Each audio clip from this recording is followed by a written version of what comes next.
नमस्ते, आप सभी को हमारे चैनल पर हार्दिक स्वागत. എല്ലാവർക്കും നമ്മുടെ ചാനലിലേക്ക് ഹൃദ്യമായ സ്വാഗതം.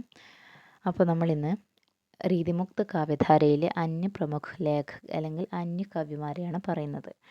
അന്യ കവിമാരായിട്ട് വരുന്നത് ഭൂഷൺ വരുന്നുണ്ട്, പത്മാകർ വരുന്നുണ്ട്, ദ്വിജദേവ് വരുന്നുണ്ട്, കുൽപതി മിശ്ര വരുന്നുണ്ട്, പിന്നെ സുഖദേവ് മിശ്ര, മണ്ടൻ, തോഷ് എന്നിങ്ങനെ വരുന്നുണ്ട്. പക്ഷേങ്കിൽ നമുക്ക് ഇതൊന്നും അത്ര വലിയ ഇമ്പോർട്ടൻ്റ് അല്ല. ഇമ്പോർട്ടൻ്റ് ആയിട്ടുള്ളത് ഭൂഷണാണ് കേട്ടോ. ഭൂഷൺ.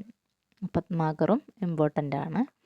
അപ്പോൾ ഭൂഷണാണ് നമ്മൾ ഇന്ന് പഠിക്കാൻ പോകുന്നത്. ഭൂഷൻ്റെ രചനകൾ. ഭൂഷൻ്റെ പ്രധാന രസം എന്ന് പറയുന്നത് വീരരസപ്രധാൻ കവിയാണ് ഭൂഷൺ.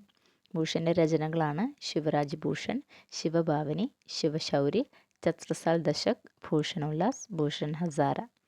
ശിവശൗരി എന്നാണ് കാണുന്നത് കേട്ടോ. ശിവരാജ് ഭൂഷൺ, ശിവഭാവനി, ശിവശൗരി, ഭൂഷൺ ഉല്ലാസ്, ഭൂഷൺ ഹസാര.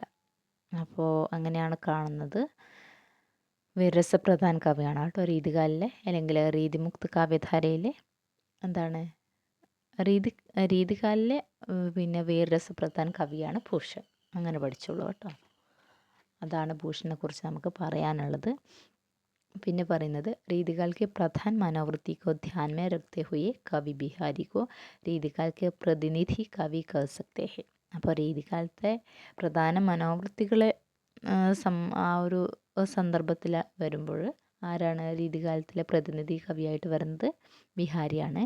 പക്ഷേങ്കിൽ രീതികാൽ में वीर रस के संदर्भ में कवि भूषण को प्रतिनिधि कवि कहा जा सकता है. അപ്പോൾ നമ്മൾ മെയിനായിട്ട് രീതികാലിലെ പ്രതിനിധി കവി എന്ന് പറയുന്നത് ബിഹാരിയാണ്. പക്ഷേങ്കിൽ വീരരസപ്രധാൻ കവി ചോദിക്കുമ്പോൾ അല്ലെങ്കിൽ വീരരസത്തിൻ്റെ സന്ദർഭത്തിൽ നമ്മൾ പറയുന്നത് രീതികാലത്തിലെ പ്രതിനിധി കവി എന്ന് പറയുന്നത് ഭൂഷണാണ്. അതൊരു വലിയ പോയിൻ്റാണ് കേട്ടോ. അതൊന്ന് ജസ്റ്റ് ഒന്ന് മനസ്സിലാക്കി വെക്കുക. അപ്പോൾ അടുത്ത വീഡിയോയിൽ കാണുന്നത് വരെ എല്ലാവർക്കും ധന്യവാദം.